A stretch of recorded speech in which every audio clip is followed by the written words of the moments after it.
Shirt? No, they usually have a belt on their hip. But I really love the creativity there, buddy. Woo-hoo. Good morning. Hey guys, welcome back to the Heart of Home. It has definitely been over a week. I knew I said I'd be doing this video last week and that was the plan, but my phone actually broke and I had to figure out how to fix it, which I did for $15. So I'm gonna finish up my tea here and we're gonna sit down and we are gonna go through some culinary herbs and edible flowers. You know, I should probably add, if you're new here, ouch, that cup is hot. If you're new here and you're seeing in the background how our house is not really well put together, that is because we bought this house a year ago and we have been renovating it. So please keep that in mind in these videos that we are in a process of creating our home. You know, I really love the lighting in this window. However, there's a giant tree outside of our house, and so the lighting is wonderful, but it's not great for videos because it's really choppy. A couple videos ago, I actually showed you guys seeds from this variety pack. I buy seeds from multiple seed companies, and I wouldn't say I'm necessarily partial to one. I'm just really partial to, if they're made right here in America, non-GMO. I prefer organic, but I know that that's kind of an extra thing that we just can't afford right now, to buy everything organic. And heirlooms, because I really love to save the seeds and I love that they're stabilized. If you haven't seen that video of my top 10 seeds for the year, go check it out because I do include some of these 55 most popular vegetable seeds. This video, I'm not going to forget to drink my tea. I have been a really big fan of just London fogs in the morning, which I don't know the traditional way to make them, but it's Earl Grey tea with milk essentially. But then people add vanilla or just a sweetener. Like I just added honey, but that's been my go-to in the morning. It's instead of coffee or like my peppermint tea, which doesn't have any caffeine. Earl Grey tea has a little bit of caffeine. On that note of tea talk, it is one of my personal gardening goals this year to incorporate more edibles into our landscape. Now, if you've been here long enough, you know that I have talked about creating a tea garden. In particular, we have a large deck in the backyard. If you haven't seen it, you've probably seen it in garden tours from last season. But around that deck, I really want to get lattice around the bottom and then do some landscaping around the foot of it. And with that landscaping, I want to include like roses, some other perennials, maybe some raspberries, so that I can harvest the greens or the rose hips, but then also including different edible herbs and flowers like I'm going to share with you guys out of this variety pack, which is culinary herb and edible flower seeds. This is also from Organic Republic. I will include a link below if this is something you're looking for, as opposed to trying to create your own pack. In my case, in herbs or edible flowers, I really appreciated the fact that Organic Republic already did the work for me. So by all means, if that's you too, go check out the link. I'm gonna go through these with you guys today and just talk a little bit about some of the benefits, some of the flowers and herbs that I'm really looking forward to. Let's go ahead and get started.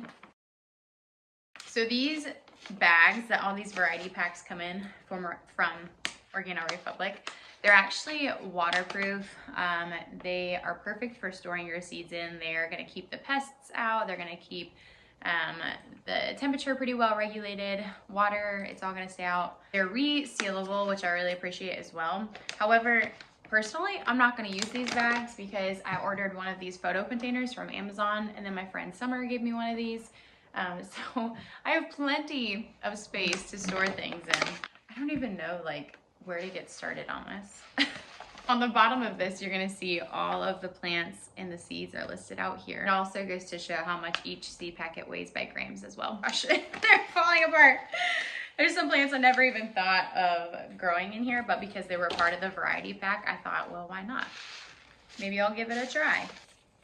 I can literally smell some of these herbs, which is crazy to me. All right, well, for starters, so there's plants like this. Catnip, it's great. It's super medicinal. I mean, it's very useful in teas to an extent, but I have this all over my yard already because the people that owned this house before us apparently planted catnip at some point, which I'm assuming was for their own cats because they had plenty, but it's also in the mint family, and so it is growing wild and rampant everywhere. I will not be planting this. So another cool feature that these variety packs have is they come with like a little toolkit. And so there are tweezers, a seed dibber tool, a weeding fork, woodger tool, and leaf clippers in here. And they're nothing like high quality or super crazy, but I think it's super intentional that they include a toolkit in every single variety pack. And it does come in handy, especially if you are starting these seeds indoors. All your gardening stuff might be out in your gardening shed or in your garage, kind of like me. And I would have been just using my finger and probably a spoon or, you know, the end of a toothpick.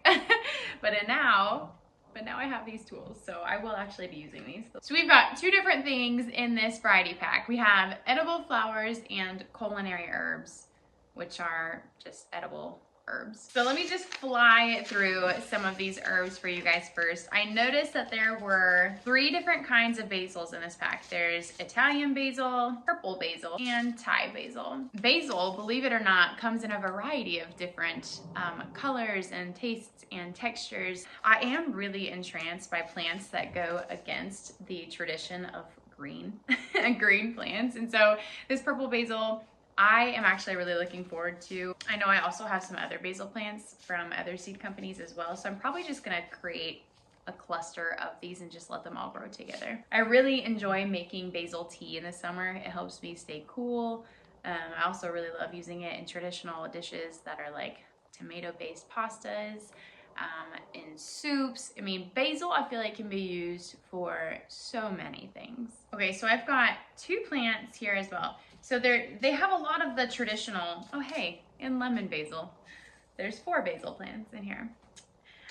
So the herbs in here are pretty traditional. I'll go through them real quick with you guys. We've got chives, dill, thyme, cilantro, fennel, sage, marjoram, a mountain mint, that's interesting, peppermint, which pause, peppermint is going to be something that I am definitely going to include in my tea garden this year. Obviously in its own pot, if you haven't grown any sort of mints before, just know that they're bullies as well as oregano, but mint is a bully in the garden. It spreads right underneath the surface and it is resilient. So if you plant this in a garden bed, say goodbye to your garden bed because it will forever be the home of mint. Rosemary, oregano, lemon balm, I love that one, tarragon, summer savory, Italian parsley, curled chervil. I could definitely be saying that wrong.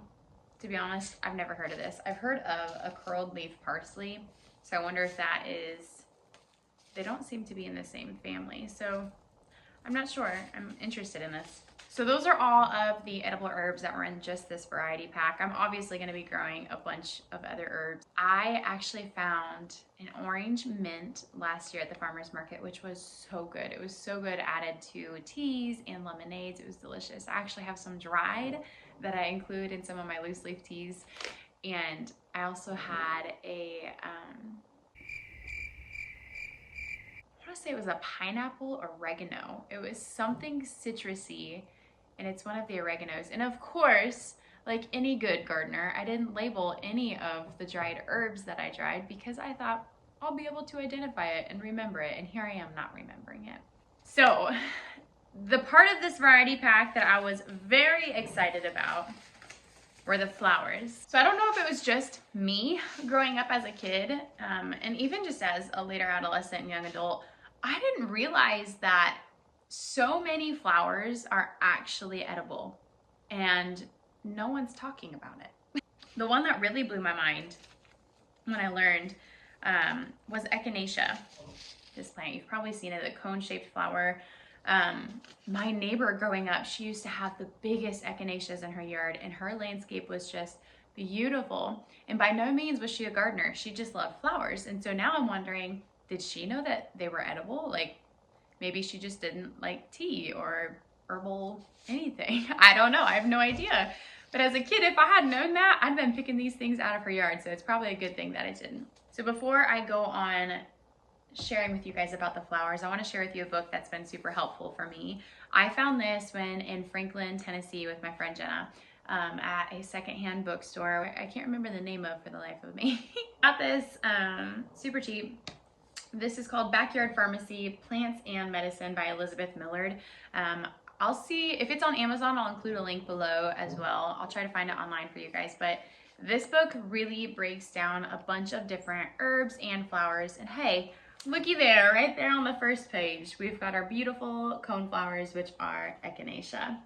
So I've got a couple different books like this for foraging specifically that talk about mullein and raspberries and wild blueberries and different things that you would find in our zone, which is zone 5. But this book goes even deeper and talks about garlic and the allicin in garlic and plants like our echinacea.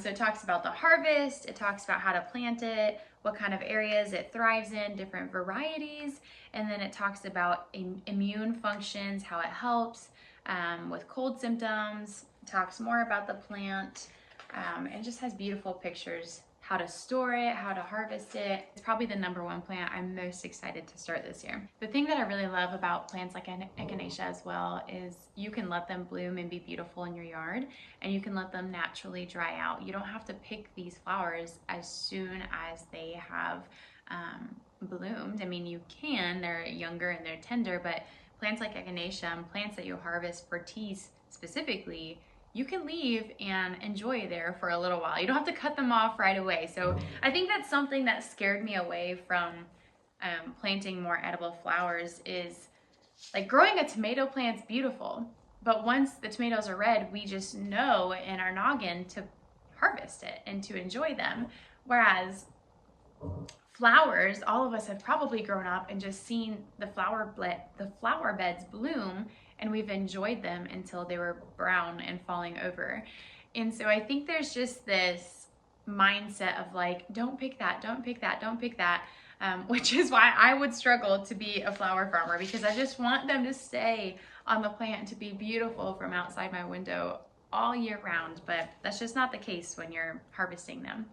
So I've also got some English lavender here. I'm a big lavender fan. I really love it. I actually did my mother-in-law's landscaping a few years ago and included some perennial lavender in her landscape as well, and it has done so good. So I'm really excited to add that to our landscape, especially in the front. But as soon as you walk by, if you brush up against it, you immediately can smell the lavender, and I love that. We've got Cape Forget-Me-Nots. Never grown them before either. Ooh, here's another one I'm really excited for. So this is calendula. Here it is. It's so beautiful. So the reason I want to grow calendula is more so for the salves, however you say it. I have been using tallow for a couple years now at this rate, and I want to be more intentional on creating and replacing a lot of our skincare products. We don't necessarily use lotions anymore, but definitely like face moisturizers. Like I just want to expand. I want to go outside of just my basic tallow, but I want it to be tallow based. And so I want to add in the benefits of some of these medicinal and edible flowers like calendula. Calendula has numerous healing properties. It even says right here, prevents dermatitis during cancer treatment. And so I've heard that calendula is supposed to be really good for your skin in a number of ways that I probably couldn't even tell you right now without looking it up. But it's the one flower that I've heard enough of when it comes to skincare that I know that I want it to be the base of a lot of the products that I want to create right here in my home with tallow for skincare. Look at that, it's so beautiful. The tea that I'm currently drinking from the local tea store here in town actually has calendula in it. And so when I first saw the loose leaf tea mixture, I thought it was dandelion at first because they look very similar when dried. And then I looked at the ingredient list and it said calendula. And so that's it's one of those things that now that I know about the flower, I'm starting to recognize it everywhere. I can't remember what the term for that is. It's kind of like when you buy a new car and then all of a sudden you start to see your new car everywhere. Same effect. We've got the California poppy, which my husband actually has tattooed on his arm. We have hyssop or hyssop, however you want to say it. I've heard that this is also kind of a minty flavor. It looks a lot like lavender actually when you look at it. It's supposed to be really good in teas, salads. You can do different garnishes on different dishes with it. I think it's also really, really beautiful. Bergamot. I am thrilled to be growing this year. They say it's a cross between a lemon and a bitter orange. It has a fragrant floral aroma and a slightly sour bitter taste. The peel is highly aromatic and is often used in perfumes and flavorings. So I have bergamot oil, just the essential oils, and I really, really love it. And so I'm hoping that bergamot especially, like if I can grow enough, I'll just probably pick it and put it into our weekly bouquets that I usually have sitting in the house. But it's another one of those teas that it's another one of those flowers that I can harvest and dry for tea as well. The last two are these guys. We've got borage, which borage you've probably heard before. It's a prickly, fuzzy annual with clusters of brilliant blue, dropping star-shaped flowers. The five stamens form a cone. The large leaves are rough and oblong with a cucumber-like aroma and taste. I am actually really excited about this. I'm going to be adding it to different teas, like the basil tea that I make, lemonades, as well as that cucumber flavoring will come out in stuff like a lemonade and be super cooling and refreshing. But again, another one that I'm going to be harvesting for my tea collection. And the last one, which I think is just stinking beautiful. I love zinnias. Zinnias, cosmos, hands down, one of the prettiest flowers in the world other than sunflowers. So zinnia is a flowering plant that produces vibrant, colorful blooms. Zinnias are easy to grow and are often in gardens and floral arrangements with their long-lasting, eye-catching flowers. There are so many different varieties of zinnias as well, and I know that I have grown just anytime I can get my hands on a seed packet, whether it's from Walmart or online from somebody or just random seeds that I was given, I'm absolutely growing them. So another thing that I have shared before, and if you're on our Instagram, I've shared about this on there as well, but this next year, I really want to try capturing a local swarm of honeybees. And I have started my process of looking into different hives, in particular hive measurements, hoping that my husband can make me some instead of buying them. And on top of all of our other projects around the house to complete, we'll see how that goes. But basically the idea of catching a swarm as opposed to ordering a nuke or a colony from somewhere else of bees is that they're supposed to have just more resiliency to our environment, our ecosystem. So that's the idea. And we do live between two county parks, so I think there's a good chance that I could catch one. But if I catch a swarm of bees this year, I want to make sure that I have enough flowers, at least on our property. Bees will fly up to 3 to 5 miles away from their hive. And so there's plenty of flowers around here, but I just want to be a good bee mom and know that my tea garden is one, being pollinated by these bees, as well as my vegetable garden, because there's some plants that need to be pollinated. I just think planting something like flowers and herbs, and more so than just vegetables in your property, yes, it ups its value, it makes the curb appeal beautiful, but you are giving so much back to the ecosystem around you that as humans we forget about. We forget about the bees, we forget about the eggs and the insects that are trying to overwinter in the leaves, and we rake them up and we disturb the soil. We do all of these things that humans just naturally do. But what we forget to do is to think about, how do we give back? How do we support the nature that's even providing us with what we need? And so this tea garden, yes, is to grow my tea collection, to grow my tea right here and to not have to order it in from somewhere else, and to know what's sprayed on it and how it was taken care of and what the soil is like that it's growing in. I can control all of that in this environment, yes. But I'm also giving back to the bees and the insects around me and the birds, and just helping them thrive in their environment so that they can help me thrive in my environment as well. I would be curious to know if you have ever grown a tea garden.